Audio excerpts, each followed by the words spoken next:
1 Samuel, capítulo de número 9, verso de número 3, né?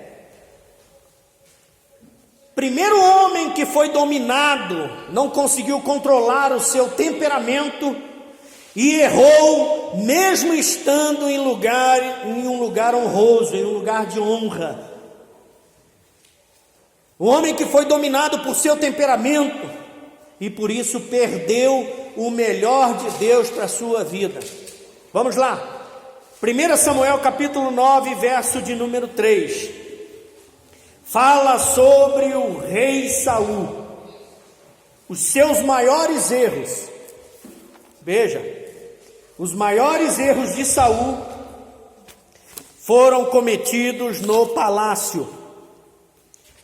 Os maiores erros de Saul foram cometidos em um momento em que era para ele ser honrado. Era para ele ser exaltado. 1 Samuel, capítulo de número 9, verso de número 3, é o início da história de Saul. Veja, Saul inicia a sua história procurando as jumentas perdidas do seu pai. Saul foi escolhido pelos homens. Saul foi ungido com um vaso de azeite feito por mãos de homens. Saul foi escolhido à vista dos homens. Só que eu percebo que quando eu leio a palavra de Deus, Deus em um momento aprovou Saul. Deus gostou de Saul. Deus encheu Saul com a sua presença. Então Saul começa fazendo algo.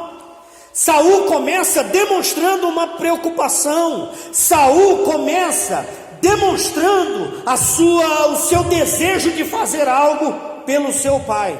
As jumentas do seu pai fogem, ele vai achar as jumentas e traz de volta. Então 1 Samuel capítulo 9, versículo de número 3, inicia a história de Saul. Começa a história de Saul. Em 1 Samuel capítulo 31, versículo de número 4, termina a história de Saul. De que forma que termina essa história? 1 Samuel capítulo de número 31, versículo de número 4. Saul começa bem. Olha como Saul termina, por ser dominado pelo seu temperamento. Olha que coisa interessante. Então disse Saul ao seu escudeiro: desembainha a tua espada e atravessa-me com ela, para que não venha estes incircuncisos e me atravessem, e de mim abusem. Porém o seu escudeiro não quis fazê-lo, pois ficou muito temeroso. Então Saul tomou uma espada e caiu sobre ela. Como que Saul termina a sua vida? Se suicidando. Veja que ele começa fazendo, termina se suicidando. Veja que Saul enfrenta adversários e Deus é com ele, ele vence os adversários. Veja que a história de Saul era para ser completamente diferente da que foi escrita. Era para ser, se ele não tivesse sido dominado pelo seu temperamento. Pastor, que tipo de temperamentos? Que tipo de temperamentos eram os de Saul? Perceba, quando lemos a história de Saul, nós vemos que Saul era egoísta. Saul era vingativo. Saul era inflexível. Esse era um dos temperamentos, né? Alguns dos temperamentos que dominavam a vida de Saul. Alguns temperamentos. Então veja, Saul foi escolhido por homens, começou bem, porém o seu caráter se manifestou.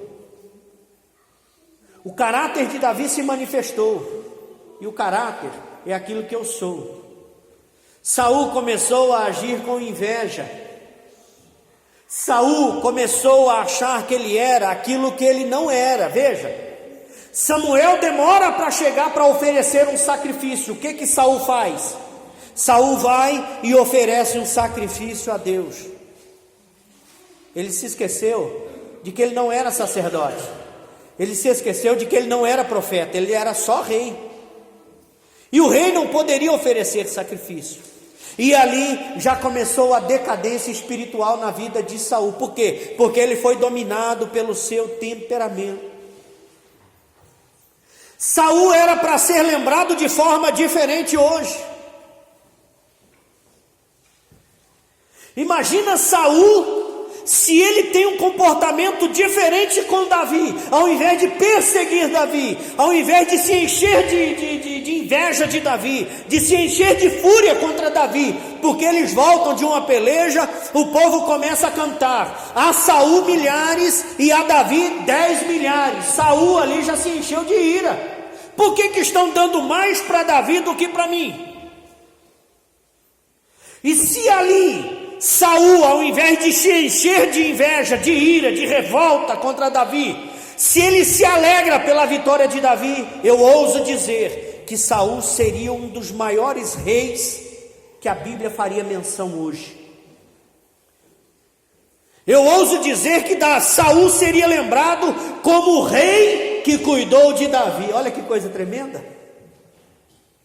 O rei que orientou Davi, o rei que ensinou Davi, o rei que esteve ao lado de Davi, viu Davi, subiu ao trono, saiu do trono, Davi sentou e ele se alegrou.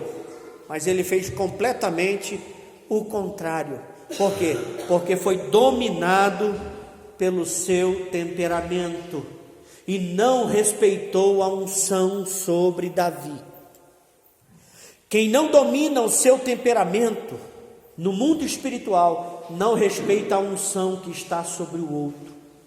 Lembre-se, esse irmão que está do teu lado, ele foi chamado por Deus, ele foi escolhido por Deus. Esse irmão que está do teu lado, ele foi separado por Deus.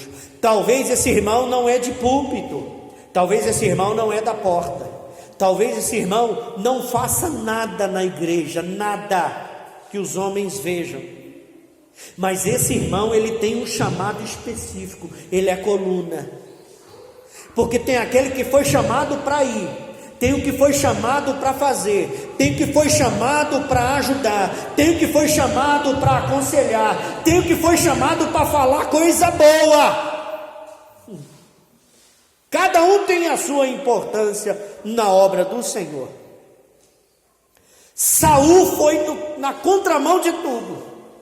Saul preferiu não ver Deus, mesmo Deus operando no lugar onde ele estava, ele preferiu não ver Deus. Saul foi um homem movido pela sua posição,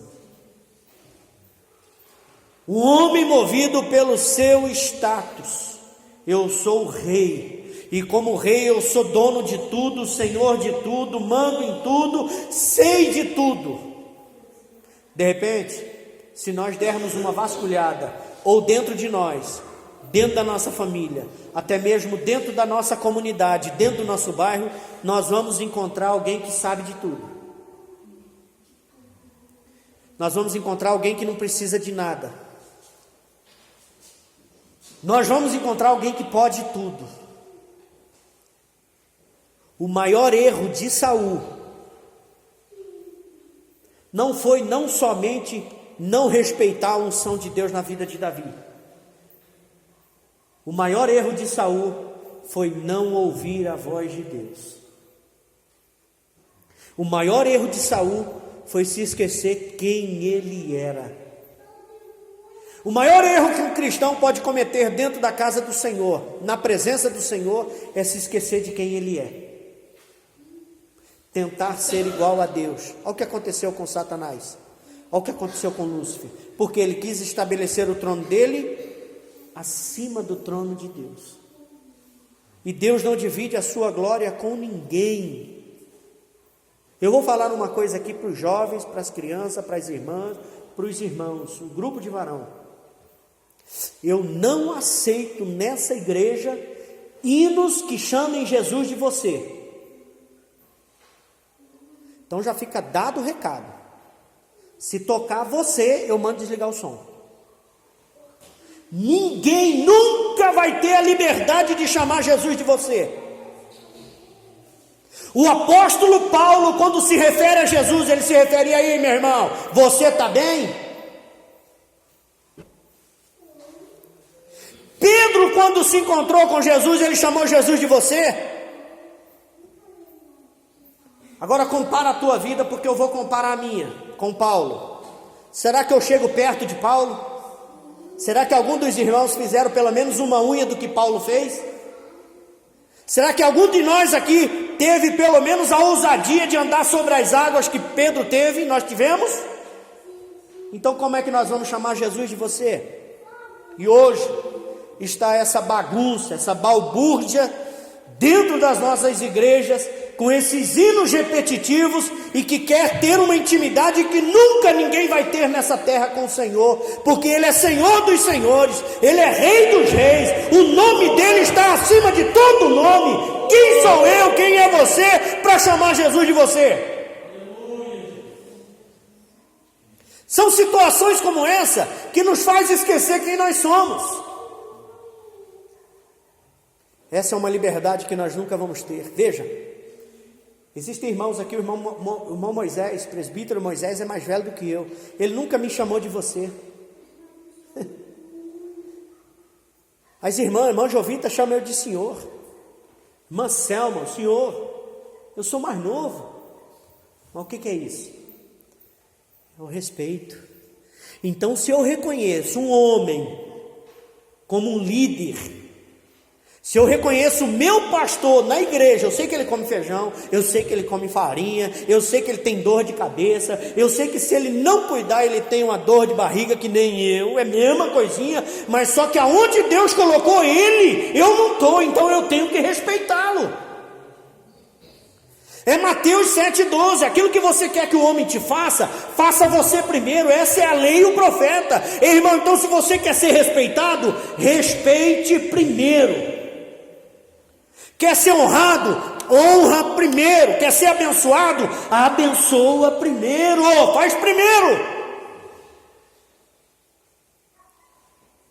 Saul quis uma intimidade que ele não tinha, que não lhe cabia. Ele quis fazer algo que não era determinado para ele fazer. Ele foi além e isso o condenou. Quem não tem um temperamento controlado, quem não domina o seu temperamento, quem não domina a sua boca, a sua língua, faz aquilo que não é para ser feito. Precisamos ter domínio próprio e controlar o nosso temperamento. Vamos lá, o segundo. Abra a sua Bíblia. O segundo está em Esther, capítulo de número 3, verso de número 1.